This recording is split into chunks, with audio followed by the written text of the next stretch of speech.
السلام علیکم، welcome to my YouTube channel. میرے پیارے بہن بھائیوں، کیا حال ہے؟ امید کرتی ہوں کہ آپ سب خیریت سے ہوں گے۔ آج میں آپ کے سامنے ولاگ لے کے آئی ہوں جانور کے بارے میں کہ کون سے ایسے 3 جانور ہیں جو کسی انسان کے گھر میں داخل ہو جائیں تو وہ کتنی منحوسیت پھیلاتے ہیں، کتنی تنگی کرتے ہیں اور کتنی ان کی جان و مال کے نقصان ہوتا ہے۔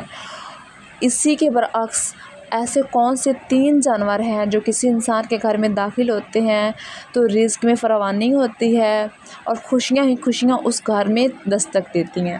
آج میں اسی بات کو ڈسکس کرنے والی ہوں۔ پلیز آپ سب نے اس ویڈیو کو فل واچ کرنا ہے اور میرے چینل کو سبسکرائب کرنا ہے۔ Thank you. اب چلتے ہیں ویڈیو کی طرف۔ ایک دفعہ حضور پاک صلی اللہ علیہ وسلم کے پاس ایک صحابی گیا۔ ان کے پاس ایک کپڑا تھا اور کپڑے میں انہوں نے پرندوں کے بچے لپیٹے ہوئے تھے۔ حضور پاک صلی اللہ علیہ وسلم نے جیسے ہی دیکھا اور صحابی سے پوچھا کہ آپ کے پاس جو کپڑا ہے اس میں کیا چیز ہے؟ صحابی نے بتایا، جی میرے پاس اس کپڑے میں پرندوں کے بچے ہیں جو میں نے لپیٹے ہوئے ہیں۔ حضور پاک صلی اللہ علیہ وسلم نے کہا کہ آپ نے ان پرندوں کو کیوں پکڑ کے رکھا ہوا ہے؟ تو صحابی نے کہا بس شوق کے لیے۔ حضور پاک صلی اللہ علیہ وسلم نے کہا کہ ابھی جائیں اور ان بچوں کو ان کے گھونسلے میں چھوڑ کے آئیں، ان معصوم کے اوپر اتنا ظلم نہیں کیا جائے۔ تو سب سے پہلے میں اس جانور کا نام لیتی ہوں جو گھر میں اگر داخل ہو جائے تو بہت بڑا نقصان ہوتا ہے، جان و مال کا، رزق کی تنگی ہوتی ہے، گھر میں بہت زیادہ لڑائیاں ہوتی ہیں اور بہت زیادہ نقصان ہوتے ہیں۔ وہ ہے چیل۔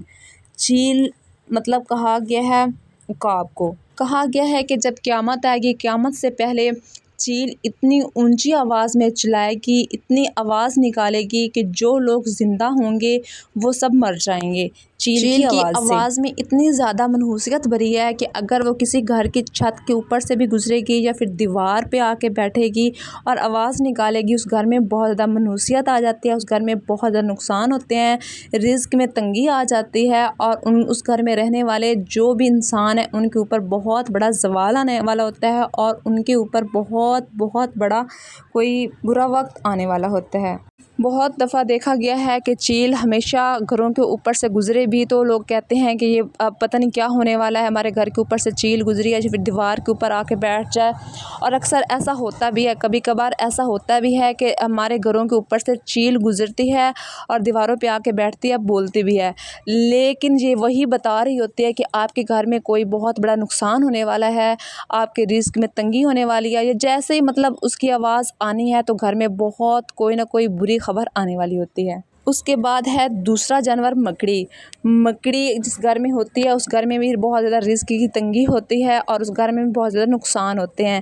جی ہاں، یہ کہا نہیں جا سکتا کہ مکڑی ایک منحوس ہے، منحوس بالکل بھی نہیں ہے مکڑی، بس اس کی بد دعا جو ہے وہ بہت جلدی لگتی ہے۔ اس وجہ سے کہا جاتا ہے کہ مکڑی جس گھر میں ہو اگر وہ جالا بنانے لگے تو فوراً اس جالے کو مٹا دینا چاہیے تاکہ اس گھر میں زیادہ منحوسیت نہ آئے، بد دعا مکڑی کی نہ لگے، کیونکہ جب جالا پورا بن جاتا ہے وہ مکڑی کا گھر ہوتا ہے اور کسی کے گھر کو گرانا بہت بڑا گناہ ہے، اور مکڑی کی ویسے بھی بد دعا بہت جلدی لگتی ہے۔ مکڑی کو اس وجہ سے منحوس نہیں کہا جا سکتا کیونکہ ایک دفعہ حضرت محمد صلی اللہ علیہ وسلم ہجرت کر رہے تھے، ہجرت کرتے ہوئے ان پہ حملہ ہوا، حملے کے دوران حضرت محمد صلی اللہ علیہ وسلم زخمی ہو گئے، زخمی ہونے کی وجہ سے ان کے جسم میں سے بہت زیادہ خون نکل رہا تھا، زخمی ہونے کی وجہ سے اور خون بہہ جانے کی وجہ سے حضور پاک صلی اللہ علیہ وسلم بہت زیادہ تکلیف میں ہو گیا، اسی وجہ سے انہوں نے ایک غار میں پناہ لی۔ تکلیف کی وجہ سے حضور پاک صلی اللہ علیہ وسلم کی آنکھوں سے آنسو بہنا شروع ہو گیا، اس وجہ سے مکڑی نے دیکھا اور مکڑی نے جالا بننا شروع کر دیا تاکہ جو بھی مطلب حملہ کرنے والے ہیں وہ یہاں یہی سمجھے کہ یہ بہت پرانی جگہ ہے۔ اس وجہ سے مکڑی کو منحوس نہیں کہا جا سکتا، لیکن یہ ہے کہ اس کو گھر تیار کرنے سے پہلے اس جالے کو ختم کر دینا چاہیے۔ تیسرا جانور ہے جس وجہ سے انسان تباہ و برباد ہو جاتا ہے، وہ ہے لال بیگ۔ لال بیگ دل کا مرض جو ہے وہ زیادہ بڑھاتا ہے، اس کی وجہ سے اٹیک ہوتے ہیں اور یہ ایسا کیمیکل چھوڑتے ہیں جو دل کو کمزور کر دیتے ہیں، دل کی بیماریاں سے لگ جاتی ہیں اور انسان بہت زیادہ دل کا مریض بن جاتا ہے۔ انسان کا بہت بڑا دشمن جو ہے وہ ہے لال بیگ۔ تو سمجھ جائیں کہ جس گھر میں لال بیگ ہے اس گھر میں بہت زیادہ نقصان ہونے والے ہیں اور بہت زیادہ جانی خطرے بھی ہو سکتے ہیں، اس وجہ سے لال بیگ جس گھر میں ہو اس گھر کو محفوظ کر لینا چاہیے۔ اب میں وہ 3 جانور آپ کو بتاتی ہوں جو گھر میں اگر داخل ہو جائیں یا پھر ہوں تو بہت زیادہ خوشحالی ہوتی ہے اور اچھا ہوتا ہے گھر کے لیے۔ سب سے پہلے شہد کی مکھیاں، اگر جس گھر میں کوئی شہد کی مکھی آ جائے یا گزرے یا پھر چھتا بنا لے تو وہ سمجھیں کہ وہ گھر بہت ہی خوش قسمت گھر ہے اور بہت زیادہ خوشیاں آنے والی ہیں اس گھر میں۔ یہی سمجھ لیں کہ مکھیاں چھتا گھر میں کیوں بنا رہی ہیں، کیونکہ وہ اس گھر میں رزق لانا چاہتے ہیں، اس وجہ سے اس گھر میں چھتا بنا رہی ہیں۔ تو سمجھ جائیں جس گھر میں مکھیاں ہیں، شہد کی مکھیاں ہیں، یا چھتا بنا رہی ہوں یا پھر گزریں تو سمجھ لیں وہ بہت بڑا خوش قسمت گھر ہے اور بہت زیادہ خوشیاں آنے والی ہیں۔ اس کے بعد دوسرا جانور چڑیا ہے۔ چڑیا بہت معصوم پرندہ ہے۔ اگر کسی گھر میں چڑیا آ جائے، چڑیا بولے یا پھر وہ کسی گھر میں آئے، درخت کے اوپر بیٹھے، چھت کے اوپر بیٹھے، تو سمجھ لیں بہت زیادہ خوش قسمت وہ گھر ہے اور بہت زیادہ رزق آنے والا ہے اس گھر میں اور بہت زیادہ خوشیاں آنے والی ہیں اس گھر میں۔ صبح صادق کے وقت جب ہم اٹھتے ہیں، چڑیوں کی آواز سنتے ہیں تو ہمیں بہت زیادہ اچھا لگتا ہے، ہمارے کانوں کو، ہمارے روح کو بہت زیادہ اچھا لگتا ہے۔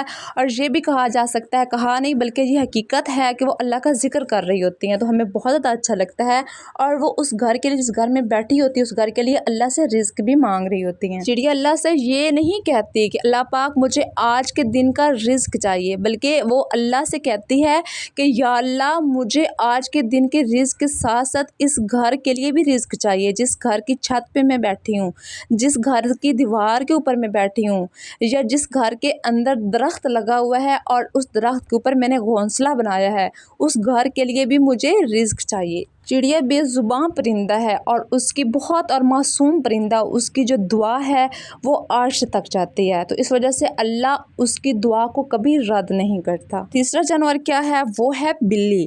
بلی جس گھر میں ہوتی ہے وہ بہت خوشحال گھر ہوتا ہے، اس میں بہت زیادہ رزق کی فراوانی ہوتی ہے اور بہت خوشیاں آنے والی ہوتی ہیں۔ بلی جس گھر سے گزر جائے وہ گھر بھی بہت خوش قسمت ہوتا ہے، جس گھر میں وہ بچے پیدا کرے یا پھر وہ اپنا ٹھکانہ بنا لے وہ گھر بھی بہت زیادہ خوش قسمت ہوتا ہے، اس گھر میں بھی بہت زیادہ رزق کی فراوانی ہوتی ہے۔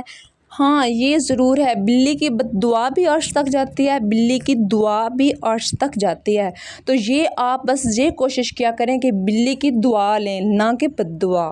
حضور پاک صلی اللہ علیہ وسلم کو ویسے بھی بلیوں سے بہت زیادہ محبت تھی، ان کی بہت زیادہ دیکھ بھال کرتے تھے اور اپنی خوراک میں سے ان کو خوراک بھی دیتے تھے۔ آپ سب بھی کوشش کیا کریں کہ جب بھی آپ کے گھر میں بلی ہے تو کھانے کا انتظام کر لیا جائے، ان کو ایک روٹی کا ٹکڑا دے دیا جائے یا پھر ایسا برتن ان کے لیے رکھ دیا جائے گھر میں ایک کونے میں یا کہیں بھی جہاں پہ وہ پانی ایزیلی پی سکیں۔ حضور پاک صلی اللہ علیہ وسلم بلی کا بچا ہوا پانی اس سے وضو بھی کر لیتے تھے، سبحان اللہ۔